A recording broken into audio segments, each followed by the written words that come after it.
Hello बच्चों। हमारा प्रश्न है किसी विलयन के वाष्प दाब परासरण दाब का आपेक्षिक अवनमन एवं क्वथनांकों का उन्नयन पी गुणधर्म है। परासरण किसी अर्धपारगम झिल्ली में से Q का R से विलयन से S की ओर विलयन S के विलयन की ओर परासरण दाब उस यांत्रिक दाब के समतुल्य होता है जिसे परासरण रोकने के लिए T पर आरोपित किया जाना चाहिए। उपरोक्त पैराग्राफ में P Q R S T क्रमशः है अनुसंख्यक विलयन उच्चतर सांद्रता निम्नतर सांद्रता विलयन। दूसरा है अनुसंख्यक विलायक उच्चतर सांद्रता निम्नतर सांद्रता विलयन। अनुसंख्यक विलयन निम्नतर सांद्रता उच्चतर सांद्रता विलायक। और चौथा है अनुसंख्यक विलायक निम्नतर सांद्रता उच्चतर सांद्रता और विलयन। तो यहाँ पर समझना होगा हम लोग को, यहाँ पे परासरण का ये जो स्टेटमेंट है वो परासरण का है और ये परासरण कहाँ से आता है इसके बारे में समझना होगा। तो अगर बात करें मुख्य अवधारणा की तो हम लोग को समझना होगा अनुसंख्यक गुणधर्म। ठीक है, अनुसंख्यक गुणधर्म जो कि 4 तरह के होते हैं। ठीक है, वाष्प दाब में आपेक्षिक अवनमन पहला है, दूसरा है क्वथनांक में उन्नयन, तीसरा है हिमांक में नवनमन अवनमन और चौथा है परासरण एवं परासरण दाब। 4 तरह के अनुसंख्यक गुणधर्म होते हैं। तो यहाँ पे दिया हुआ है किसी विलयन में वाष्प दाब परासरण दाब का आपेक्षिक अवनमन एवं क्वथनांकों का उन्नयन अनुसंख्यक गुणधर्म है। क्या होगा, ये क्या है, P जो होगा वो P जो होगा अनुसंख्यक गुणधर्म, अनुसंख्यक गुणधर्म है। अब परासरण दूसरा स्टेटमेंट में हमको परासरण को समझना है। परासरण किसको बोलते हैं, तो परासरण को समझने के लिए दो भिन्न सांद्रता वाले घोलों के बीच होने वाली एक विशेष प्रकार के विसरण क्रिया जो अर्धपारगम झिल्ली के द्वारा होती है वो परासरण कहलाता है। ठीक है, दो भिन्न सांद्रता वाले घोलों के बीच होने वाले विशेष विसरण क्रिया को परासरण कहते हैं जो अर्धपारगम्य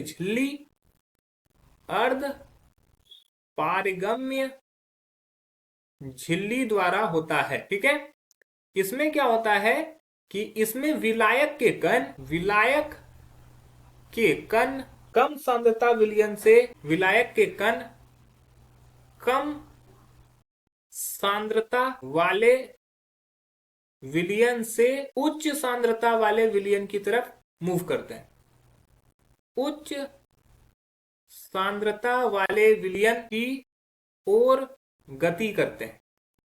ठीक है, ये हो गया हमारा परासरण का स्टेटमेंट। तो यहां पे दिया हुआ है कि परासरण किसी अर्धपारगम झिल्ली में से विलायक का, क्यों क्या हो गया, विलायक के कण गति करते हैं तो विलायक का आर के विलयन से, मतलब कि निम्न सांद्रता वाले विलयन से, आर जो हो गया क्या हो गया, निम्नतर सांद्रता, आर क्या हो गया, निम्नतर सांद्रता वाले विलयन से एस विलयन की ओर, मतलब कि एस विलयन की ओर मतलब कि उच्चतर सांद्रता वाले विलयन की ओर जाता है, गति करता है। अब परासरण भी हम लोग समझ गया। अब हम लोग को यहां पर तीसरा स्टेटमेंट जो दिया हुआ है वो परासरण दाब से दिया हुआ है। परासरण दाब किसको बोलते हैं, परासरण दाब वह बाह्य दाब है जो कि किसी के परासरण को रोकने में मदद करता है। तो वो परासरण दाब कहां पे लगता है, तो वो विलयन पर लगता है। तो लिख सकते हैं विलयन पर लगने वाला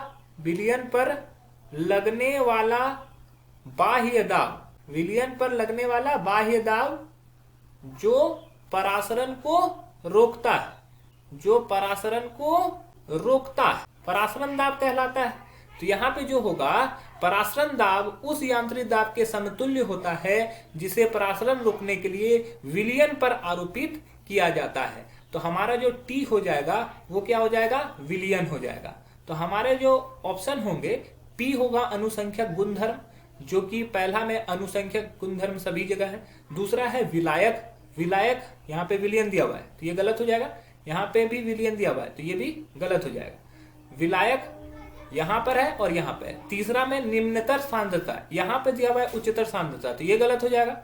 यहाँ पे निम्नतर सांद्रता, एस जो है उच्चतर सांद्रता, एस उच्चतर सांद्रता, और टी क्या है, विलियन है, टी यहाँ पर विलियन है। तो ऑप्शन डी जो है हमारा सही उत्तर हो जाएगा। आशा है कि यह प्रश्न आपको समझ में आया होगा। धन्यवाद।